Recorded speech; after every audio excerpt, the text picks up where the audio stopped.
নেন আপনার আড়াইটার সময় চাউমিন এক মিনিট ইকাশাই রে। সো হ্যালো এভরিওয়ান, অখন বাজে দুপুর 2টা। আমার খাইতে ইচ্ছা করতেছে চাউমিন। ভাত খাওয়ানোর একদম ইচ্ছা হইতাছিল না, তো আমি অনেক ডরে ডরে গিয়া মারে কইলাম, মা আমি একটু চাউমিন খাইলাম বলে ভাত খাইতে আমার ইচ্ছা হইতাছে না। এরপরে তো ধোয়াদার ধামাকেদার বহাবাদ্য শুরু হয়ে গেছে গা।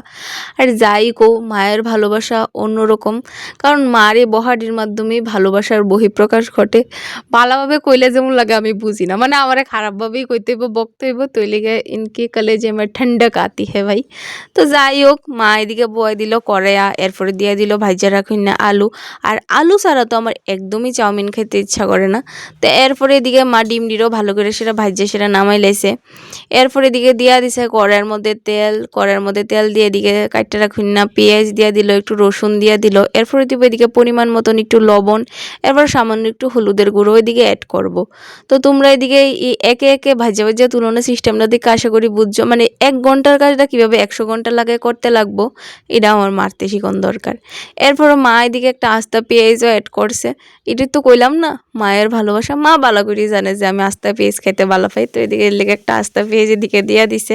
এরপরে দিয়া দিছে এদিকে সিদ্ধ করে রাখুন না চাউমিন ডি। এরপরে চাউমিনটা দেখো জিনিয়াস মা আমার হাত দিয়ে সুন্দর করে লাইরা লেতাছে। এরপরে এটা ভালো করে সে লাইরা চেরা এদিকে সাইডে রাখুন না আলু আর ডিম ডিটাও অ্যাড করে দিব। অনেকেই চাউমিনের লগে একটু টমেটো সস বা এরকম কিছু খাইতে পছন্দ করে, বাট আমার মা যে সময় এরকম চাউমিন বানা তখন আমার এরকম এক্সট্রা টেস্টের লিগা কোনো কিছু দরকার লাগে না, কারণ এটা এতটাই টেস্ট আমি এমনিই খাইলে আমার কোনো সস টস দরকার লাগে না।